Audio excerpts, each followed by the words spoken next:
I made this Vietnamese honeycomb cake because I was missing crumpets from London and chitoi pitha, which is a Bangladeshi pitha.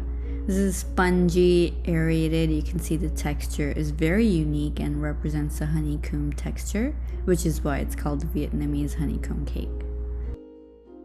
Start with a cup of coconut cream and brown sugar. As always, I measure my ingredients using a weighing scale. Add 5 large eggs at room temperature and cut the yolks into small pieces. This will make it easier to whisk without whisking too vigorously in the future and avoiding adding too much air into the batter. We want this batter to be dense.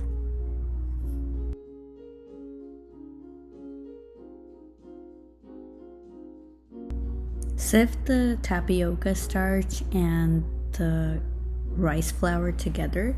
You can find both or all of these exotic ingredients in an Asian grocery store near you. I got my ingredients from Ranch 99.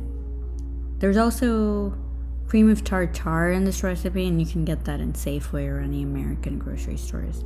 So this recipe has quite a few ingredients that I've never worked with before, and as we all know, baking is science, so I definitely didn't want to wing it or skip any ingredients. So be patient with trying to find all these ingredients. And I also add the dry mixture in 2 batches, and you can see I'm not really whisking very vigorously. I'm doing it very softly and adding the cream of tartar finally with the bicarb soda.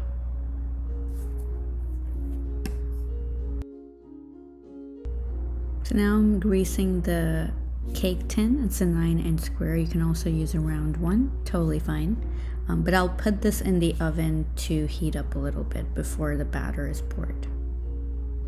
I'm also sifting the batter. There's going to be lots of bits and pieces since we didn't whisk very rigorously, so definitely recommend you sifting it properly and pressing it through the sift as well to get the most of the batter into the cake tin.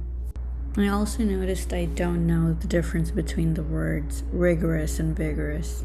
Now I'm dropping the cake tin onto the table from a height to get out all the air bubbles.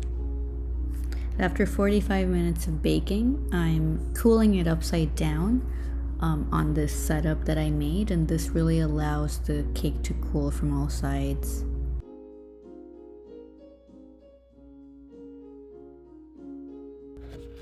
It's actually a good sign for the cake to stick to the tin, and you can see how jiggly it is as well.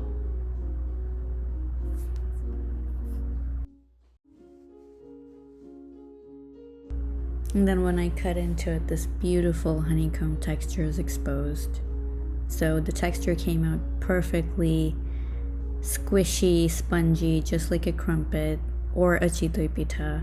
And I hope you attempt it and enjoy it.